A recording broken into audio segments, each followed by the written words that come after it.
El arsenal con que contamos los radiólogos pasa por diferentes tipos de modalidades. Al final veremos el algoritmo de diagnóstico, pero inicialmente contamos con la ecografía, la radiografía simple, tomografía computarizada y la resonancia magnética. La ecografía, como sabéis, no utiliza radiaciones ionizantes, es de fácil accesibilidad, puede realizarse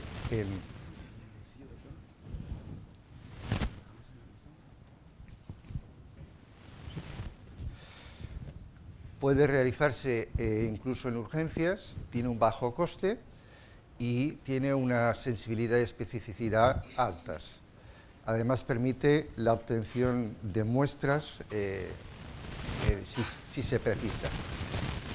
La placa simple utiliza radiaciones ionizantes, es de acceso universal, con un bajo coste, pero con una sensibilidad y especificidad más bajas. Luego tenemos la tomografía computarizada. Hay dos tipos de tomografía, la multicorte, que es la que todos conocen, y la nueva generación de tomografía, que es el haz cónico.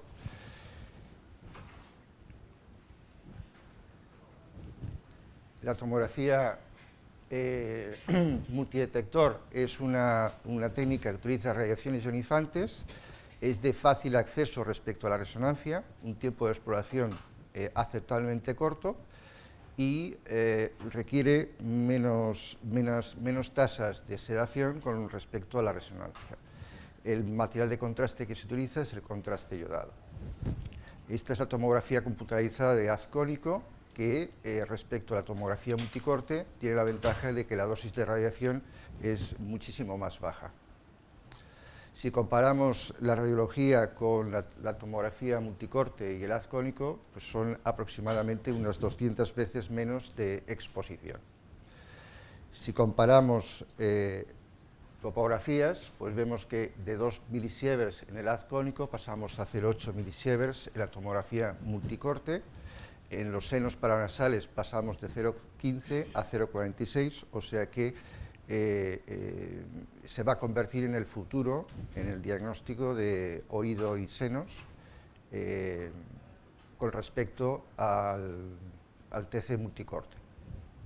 La resonancia magnética no utiliza radiaciones ionizantes, es de acceso más limitado, tiene un tiempo de exploración bastante más largo y se requiere prácticamente siempre sedación, y el contraste que se utiliza es el gadolinio. Hay una controversia sobre el acúmulo de gadolinio en el cerebro y el Comité Europeo de Farmacovigilancia desaconseja la utilización de contrastes paramagnéticos lineales. Tampoco hay ninguna muestra de que ese acúmulo de gadolinio en el sistema nervioso central dé síntomas alguno en estos momentos. Bien, la ecografía es una técnica de imagen que permite un acceso fácil a las lesiones superficiales del cuello. Somos capaces de definir estos ganglios linfáticos reactivos, que son de morfología ovoide, con un centro graso. Esto es un ganglio absolutamente benigno. Este otro ganglio, que tiene una morfología ovoide, es un poco atípico porque tiene una zona de necrosis periférica. Somos capaces de ver los ganglios patológicos con este componente de necrosis central. Ya no es un ganglio homogéneo, hay zonas de cogenicidad distintas. Somos capaces por ecografía hacer un diagnóstico de una patología frecuente que son los linfangiomas, son lesiones de apariencia quística con septos en su interior. Esta es la típica imagen de un linfangioma. Normalmente no está contenida en un espacio anatómico, sino que puede ocupar varios espacios anatómicos dentro del cuello. Esto es un quiste tirogloso, es una tumoración en la región cervical anterior, bien delimitada y sin contenido en su interior que sugiera restos ectópicos de glándula tiroides o infección. Esto es un quiste branquial, es una lesión bien delimitada, con una ecogenicidad en su interior que se corresponde con la existencia de cristales de colesterol, es bastante característico de los quistes branquiales. Este otro quiste branquial, como una tumoración bien delimitada, y esta ecogenicidad característica del quiste branquial. La placa simple sigue siendo una buena aproximación en la patología de la vía aérea, en aquellos casos donde no se cuenta con un servicio de fibrolaringoscopia de urgencias. Permite el diagnóstico diferencial de entidades como la laringotranqueitis y el CURUP, y también está en los cuerpos extraños en el tórax. Así, por ejemplo, en el estudio de la vía aérea con una placa de perfil, somos capaces de ver este engrosamiento de las estructuras supraglóticas. Aquí está la epiglotis, pero es toda la región supraglótica. Este otro caso con un engrosamiento evidente también de la epiglotis. En el CURUP vemos esta deformidad en campanario característica con esta estenosis glótica subglótica. Y aquí, este otro caso, exactamente lo mismo. En cuerpos extraños se debe efectuar el estudio con inspiración y expiración. En la placa de inspiración vemos una placa simple de tórax normal, y en la placa de expiración este atrapamiento tremendo del hemitórax izquierdo con desplazamiento mediastínico contralateral. Tras la extracción del cuerpo extraño en el bronquio principal izquierdo, en una normalización de la placa en expiración. Los abscesos retrofaringios, yo pienso que abordar la patología infecciosa en el estudio radiológico es una forma muy grosera de aproximarse, pero en algunos casos, como los abscesos retrofaringios, se ve este ensanchamiento tan evidente de la pared posterior de la hipofaringe a lo largo de la región faringo-laringea. En el diagnóstico de los abscesos hay que tener un conocimiento de los diferentes espacios del cuello, el espacio prevertebral, el espacio retrofaringeo, el área del espacio visceral, espacio masticador, espacio parafaringeo, espacio vascular del cuello y el espacio parotídeo. Aquí tenemos un paciente con abscesos amigdalares bilaterales, son lesiones hipodensas en el seno de las amígdalas, que se realzan periféricamente, vista axial y la vista coronal, compromiso de la vía aérea. Este otro paciente tiene un absceso periamigdalar, esta es la amígdala, esto es el espacio parafaringeo, aquí se está organizando el absceso con imágenes de captación periférica y una gran compresión de la vía aérea. Este es un absceso retrofaringeo, aquí está el espacio parafaringeo, la luz de la vía aérea a nivel de la orofaringe y este absceso retrofaringeo, paquete vascular del cuello. En algunos casos no llega a organizarse y tenemos celulitis del espacio parafaringeo, como es este caso. Vemos aquí un aumento de la trabeculación del tejido graso en el espacio parafaringeo y el espacio parafaringeo normal, que es más oscuro. En la visión coronal, exactamente lo mismo. Este otro caso de celulitis del espacio parafaringeo normal, espacio parafaringeo con un aumento de densidad en el tejido graso, y aquí el espacio parafaringeo normal y la celulitis del otro espacio parafaringeo. Quistes branquiales. Los quistes branquiales inicialmente los tenemos que, la primera aproximación sería la ecografía, pero cuando hay una complicación, como puede ser una infección o va a establecerse un tratamiento quirúrgico, saltamos de técnica, puede ser la tomografía computarizada o la resonancia magnética. Este es el típico quiste branquial de segunda hendidura, laterocervical, lateral al paquete vascular, anterior al esternocleidomastoideo y posterior respecto a la glándula submaxilar. Este es un quiste branquial de primera hendidura, incluido en la glándula parótida. Este es un paciente con un bultoma laterocervical izquierdo que apareció meses atrás y en los dos últimos días ha experimentado un aumento de volumen doloroso y con eritema local. Pues tenemos esta lesión quística con realce periférico, vista en tomografía computarizada.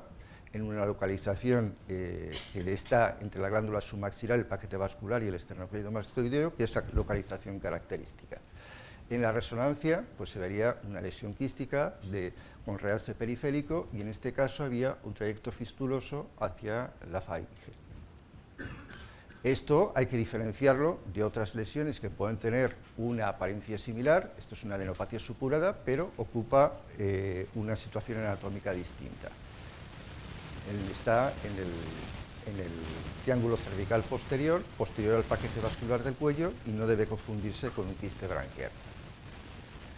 En el caso de las fracturas faciales, las más frecuentes son las de arco cigomático, las de huesos propios nasales y las de trípode. Se da normalmente en pacientes masculinos que practican deportes de contacto. El valor de la radiología simple es controvertido, la anatomía es muy compleja, requiere incidencias radiológicas múltiples, es de difícil interpretación y con frecuencia no aporta valor añadido, y suele realizarse por complacencia. La exploración ideal para complementar la exploración clínica es el multidetector o el haz cónico. Esto es una tomografía de senos paranasales con 0,14 milisieverts. Fractura de la pirámide nasal. Esta es la imagen axial con desplazamiento, y fijaros en la reconstrucción tridimensional lo bien que se ve el trazo de fractura y el desplazamiento de la espina. Este otro paciente tiene una fractura en trípode, fractura del arco cigomático, fractura del seno maxilar en su pared anterior, y en la reconstrucción tridimensional vemos la fractura, la otra fractura y la fractura de la pared externa de la órbita. Este otro paciente con una fractura algo más compleja que afecta al seno maxilar, con un gran hematoma periorbitario, enfisema periorbitario y intraorbitario por disrupción de la pared orbitaria inferior. En la otomastoiditis, pues tenemos la mastoiditis incipiente, donde no hay reabsorción de los tabiques óseos ni reacción perióstica. Tenemos la mastoiditis coalescente con erosión de septos y pérdida de la anfracturosidad, y luego hay un paso siguiente que es la aparición de abscesos. Como complicaciones podemos tener un absceso en fosa posterior al lado del seno sigmoide, o incluso cerebritis o absceso cerebral. Una entidad que debe tenerse en cuenta es la apicitis, que es la inflamación de la punta del peñasco, que cursa normalmente con una afectación del sexto par craneal y un dolor facial profundo por afectación trigeminal. Niño de 4 años de edad con notalgia derecha y tumefacción aural. Vemos la ocupación, la coalescencia, la pérdida de la anfracturosidad, la dehiscencia y esta tumefacción de partes blandas. Paciente de 12 años de edad con fiebre, náuseas, vómitos, otalgia con tumefacción aural, abombamiento timpánico. Pues vemos esta ocupación de la mastoides, la disrupción de la pared limitante con el seno sigmoide, zonas de osteólisis también en la tabla externa, con la aparición de un absceso y un absceso de fosa posterior perisinusal. Esto es una apicitis, como se ve en tomografía computarizada. La exploración más sensible es la resonancia magnética, ocupación con realce de la punta del peñasco. La sinusitis no complicada, en los niños menores de 4 o 5 años no están indicadas las pruebas de imagen. El engrosamiento de la mucosa es un hallazgo normal y normalmente los senos son muy hipoplásicos. En la sinusitis aguda tampoco está indicada ni siquiera en los adultos, solo se reservaría en aquellos casos excepcionales con mala respuesta al tratamiento médico o se sospechen complicaciones a nivel orbitario intracraneal o en pacientes inmunocomprometidos. Complicaciones de la sinusitis, pues orbitarias, extensión intracraneal a modo de meningitis, cerebritis, empiema, o no supurativas, en este caso trombosis del seno, de senos durales o vasculitis.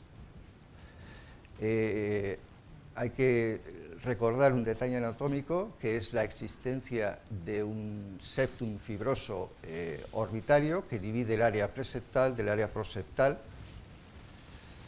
Este es un paciente con celulitis preseptal y absceso. Aquí vemos un gran componente inflamatorio periorbitario con la existencia de un absceso, pero la grasa postseptal y retrovulvar están conservadas.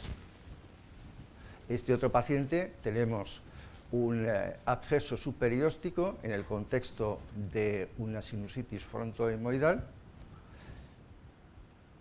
Este otro paciente con absceso superióstico frontal, fijaos esta colección en el contexto de esta sinusitis, o este otro paciente que tiene un absceso superióstico adyacente a la lámina papilácea y un absceso preseptal también anterior.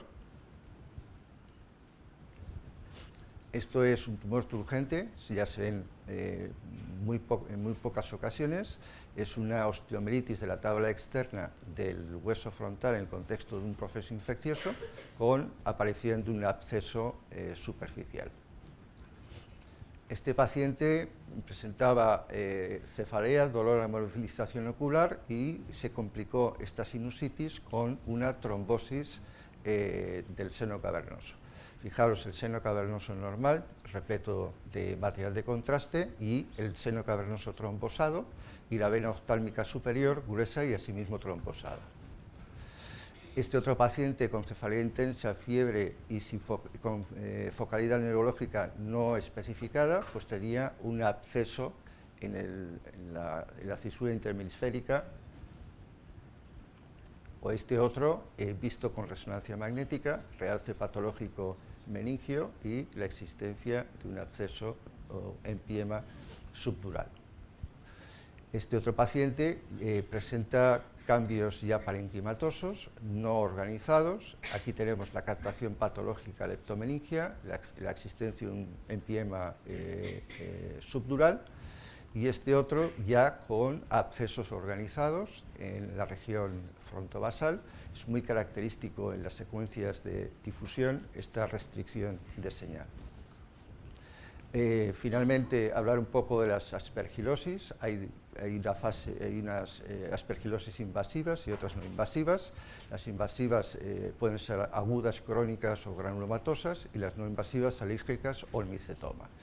Característicamente, la aspergilosis invasiva es destructiva, se comporta como un tumor y podemos ver ocasionalmente estas imágenes de calcificación bastante características. La más frecuente, no obstante, es la aspergilosis alérgica, se da en el contexto de una sinusitis o pansinusitis y tiene un comportamiento en la tomografía computarizada y en la resonancia magnética bastante características. Esto sería una aspergilosis, contenido inflamatorio, con una alta densidad en la tomografía, con aspecto expansivo. Este otro es otro paciente, esto es una resonancia T1, T2, vemos contenido inflamatorio y en las secuencias T2 desaparece la señal porque en la aspergilosis hay magnesio y manganeso que dan una baja señal en las secuencias T2. Esto es es patognomónico de aspergilosis. Finalmente, hablar un poco de los algoritmos de diagnóstico. Como todo algoritmo es mejorable y criticable, pero creo que es una buena aproximación. En los bultomas, los quistes branquiales, quiste tirogloso, linfangiomas, ganglios, la primera aproximación debe ser la ecografía. Si hay un diagnóstico, ya no hay que seguir. Si no es diagnóstica o es un paciente prequirúrgico, pasamos a la resonancia o a la tomografía detector. El compromiso de la vía aérea, la placa simple, cuando no tenemos un servicio de fibrolaringoscopia de urgencias, pues podríamos optar por la placa simple frente y perfil, teniendo en cuenta de que si no hay un diagnóstico y se sospecha una tumoración subplótica, pasaríamos a la tomografía. En el cuerpo extraño, la placa sigue siendo una buena aproximación. Inspiración, aquí hay un error, es expiración. En los procesos sépticos pasaría directamente a la tomografía por la accesibilidad. La tomografía computarizada es más accesible que la resonancia y no requiere tanta tasa de sedación.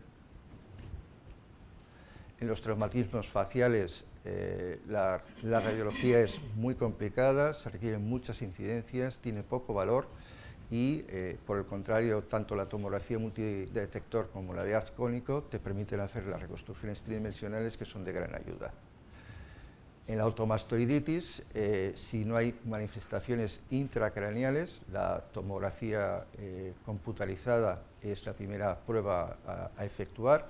Es más sensible a la visualización de la coalescencia y la dehiscencia ósea, pero si hay manifestaciones intracraneales es la resonancia magnética, porque es más sensible para detectar los abscesos perisinusales, el absceso cerebral, la tromboflebitis y sobre todo la sapicitis. En la sinusopatía aguda no complicada no hay imagen.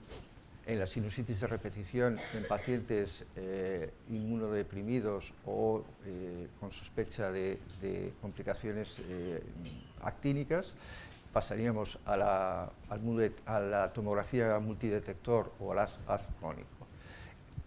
En la sinusitis complicada, orbitaria, intracraneal o vascular, la tomografía computarizada por disponibilidad podría sacar perfectamente las complicaciones orbitarias, pero la resonancia magnética sigue siendo más sensible y específica en las complicaciones intracraneales. El inconveniente es que no hay resonancia de urgencias normalmente y es una exploración diferida. Y eso es todo.